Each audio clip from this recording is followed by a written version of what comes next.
The disk storage is important for storing the file correctly, but of course we also want to validate that we don't get an invalid file.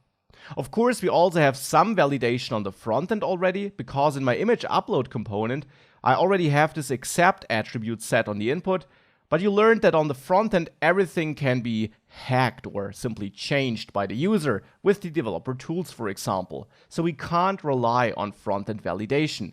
We don't do that for our other fields, and we shouldn't do it for our files. So on the backend, I will add a file filter here.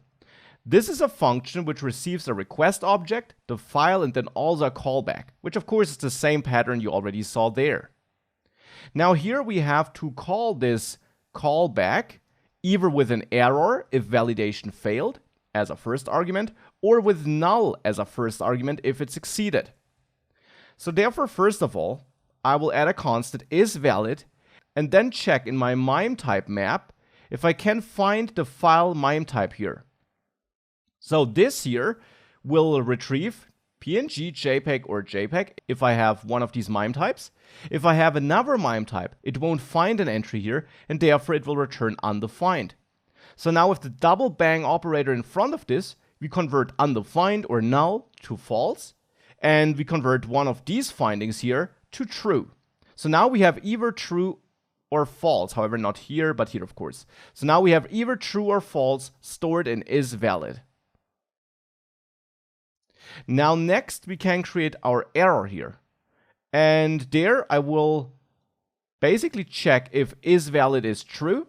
And if that's the case, I will set this to null because then we have no error. But if isValid is false, so if we have some invalid upload, then I will set this to a new error where I say invalid MIME type, like this.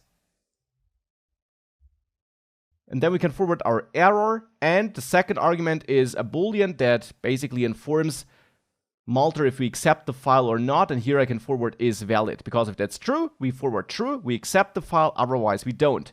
Though if you pass an error, and that is a real error, you already deny the file. So adding a wrong file should now not be possible. This is the finished configuration of Malter, and with that we should be prepared to accept and store files. With this, we can save this. We are applying this middleware to our signup route. Now we need to head back to the front end, and of course also restart our backend server, but then head back to the front end to make sure that we send the right type of data to that backend, to that signup route, and include a file in our HTTP request.